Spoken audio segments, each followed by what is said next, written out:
যুগের পর যুগ মাছ ধরে জীবিকা নির্বাহ করলেও জেলে হিসেবে স্বীকৃতি মেলেনি মানতা সম্প্রদায় নারীদের।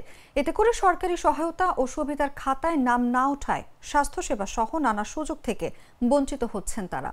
জেলে হিসেবে স্বীকৃতি না পাওয়ায় ক্ষোভ প্রকাশ করে তারা বলেন, মানতা সম্প্রদায়ের নারীরা বেশ কয়েক দশক ধরে নদীতে বসবাস করে মাছ ধরছেন। তাদের জীবন নদীর ছন্দে নির্ভর করে, অথচ সরকারি হিসেবে তাদের অস্তিত্ব এখনো স্বীকৃত হয়নি। মূলত নারী হওয়ার কারণেই তারা জেলে হিসেবে নিবন্ধন পাননি। তাদের দাবি, ভাসমান জীবিকা থেকে তাদের ভূমিকা স্বীকৃতি ও পরিপূর্ণ অন্তর্ভুক্তির নিশ্চয়তার। এ বিষয়ে বরিশাল জেলা মৎস্য কর্মকর্তা বলেন, নারী মৎস্যজীবীদের নিয়ে সেন্ট বাংলাদেশ মাঠ পর্যায়ে কাজ করছে।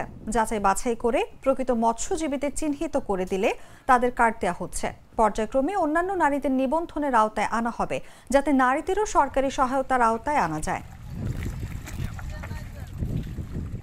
জাল ভাই আমরা জেলে মাছ আনাজ পাইয়ে বাইনতে আমাকে জাল দুল লইয়া যাই, আমাকে বাইনতে জাল দুল লইয়া যায়, মাছ আনাজ আমরা পাইনি। আমরা কিছু পাই না, সব কিছু নৌকা আজীবন নৌকায় থাই। আমরা জাল ভাই আমরা থাই আজীবন।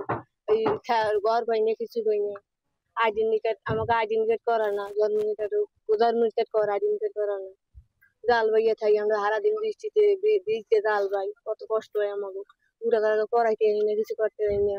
মানুষ মনে করলে না দাপন দিতে আমাদের জায়গা জমি কিছু নেই, আমরা পড়াশোনা করি আর হারা বসে আমরা নৌকাতে। মোরা এখানে থাই নৌকাতে বলাই চালান নিয়ে মোরা কোনো সাহায্য পাই না। মোরা বাড়ি নাই, ঘর নাই, জায়গা জমি নাই, মগু কিছু নেই, চাউল পাই না ভালো করে খাইতে থাকতে। মগু পোলাহান নিয়ে অসুবিধা। যদি সাহায্য দিত আমাকে, তাহলে আমাকে একটু উপকার হইত। নাই আমাকে জায়গা জমিন কিছু নেই, পোলাপান কিছু পড়ালেখা করবো, আমাকে থাকতে অসুবিধা।